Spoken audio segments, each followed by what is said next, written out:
আসসালামু আলাইকুম। তো আজকের ভিডিওতে আপনাদের সাথে কথা বলবো আইফোন 13 প্রো নিয়ে। যারা কিনা 2024 সালে এসে আইফোন 13 প্রো ম্যাক্স চিন্তা করছেন তাদের জন্য আজকের ভিডিওটি। আজকে আপনাদের একটা ওভারভিউ দেওয়ার চেষ্টা করব। তো চলুন শুরু করা যাক। তো প্রথমে ডিজাইন নিয়ে আলোচনা করা যাক। সো আইফোন 13 প্রো ডিজাইন বর্তমানেও একদম লেটেস্ট ডিজাইন হিসেবে অবশ্যই চালিয়ে দেওয়া যায়, কারণ আইফোন 14 প্রো ম্যাক্স 15 প্রো ম্যাক্সে আমরা তেমন কোনো চেঞ্জেস দেখিনি। ইভেন আইফোন 16 প্রো ম্যাক্স আসবে কয়েকদিন পরেও, যতটুকু রুমার থেকে আমরা জানতে পারছি যে সেখানেও তেমন কোনো চেঞ্জেস থাকবে না ক্যামেরা মডিউলেও, যদিও আইফোন 16-এ একটু চেঞ্জেস থাকবে। ওভারঅল আইফোন 13 প্রো এর ডিজাইন আমার কাছে পার্সোনালি খুবই ভালো লাগে। আর আইফোন 13 প্রো ফোনটা একটু হেভি ফোনটার ওয়েট একটু বেশি সাধারণের তুলনায়, যার কারণে ফোনটা হাতে নিলে একটু বেশি ওয়েট ফিল হয়।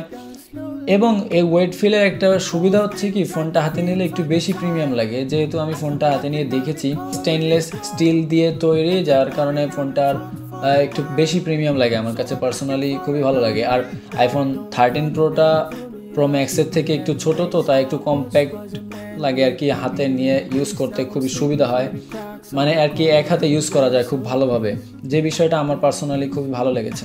আর যাদের একটু বড় ডিসপ্লে পছন্দ তারা অবশ্যই ম্যাক্সের দিকে যেতে পারেন। আর আইফোন 13-এর পর থেকে একটা মেজর চেঞ্জেস এসেছে, অর্থাৎ আইফোন 13 প্রোতে কিন্তু 120 হার্টজের ডিসপ্লে ব্যবহার করা হয়েছে, যেটা কিনা আইফোনে এর আগে কখনো ইউজ করা হয়নি। তার কারণে আপনি খুবই স্মুথ এক্সপিরিয়েন্স পাবেন ডিসপ্লেতে গতবারের 60 হার্টজের রিফ্রেশ রেটের থেকে। আইফোন 13 প্রো প্রসেসর হিসেবে ব্যবহার করা হচ্ছে A15 বায়োনিক চিপসেট।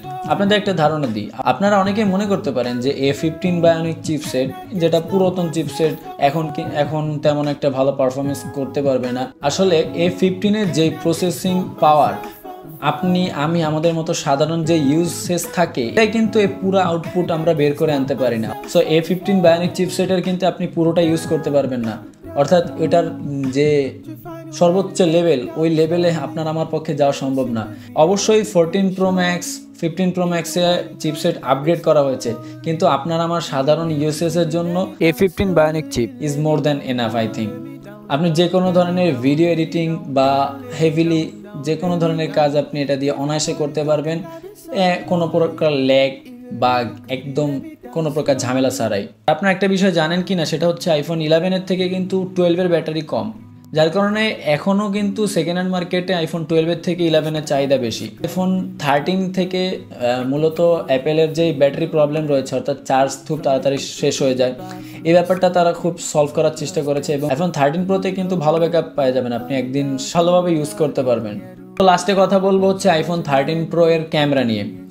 এই বিষয়টার জন্যই আমার 13 প্রো অনেক ভালো লাগে। আমি আইফোন 13 প্রো ছবি তুলে একদম অবাক হয়ে গিয়েছি, যে আপনি ছবি তুললে বুঝতেই পারবেন না যে এটা ফোন দিয়ে তোলা নাকি DSLR দিয়ে তোলা। অর্থাৎ আপনি হয়তো বুঝতে পারবেন, তবে ক্যামেরা সম্পর্কে যারা তেমন একটা বোঝে না বা তাদের যেমন একটা এক্সপিরিয়েন্স নেই, তারা ধরতে পারবে না যে কোনটা ফোন দিয়ে তোলা এবং কোনটা ক্যামেরা দিয়ে তোলা।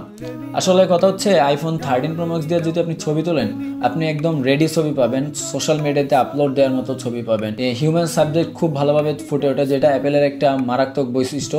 আপনাদের আমি কিছু ফটো স্যাম্পল দিচ্ছি আইফোন 13 প্রো এবং প্রো ম্যাক্স দিয়ে তোলা। 13 প্রো ম্যাক্স এবং প্রোর ক্যামেরা সেমই আপনারা দেখতে পাচ্ছেন। সো আপনারা কিছু ফটো স্যাম্পল দেখেন, তাহলে আশা করি বুঝতে পারবেন যে আপনারা 13 প্রো দিয়ে কেমন ধরনের ফটো তুলতে পারবেন। Dignity and grace, now I'm sleeping through the cracks of your cold embrace. So please, please, could you find a way to let me down slowly? A little sympathy. So আজকের ভিডিওটি ছিল এই পর্যন্ত। আর আপনারা যারা gadget item পছন্দ করেন তারা যোগাযোগ করতে পারেন ফেসবুক পেজ গ্যাজেট বিটের সাথে। তো দেখা হবে ইনশাল্লাহ পরবর্তীতে আবারও কোনো ভিডিও নিয়ে। আসসালামু আলাইকুম, আল্লাহ হাফেজ।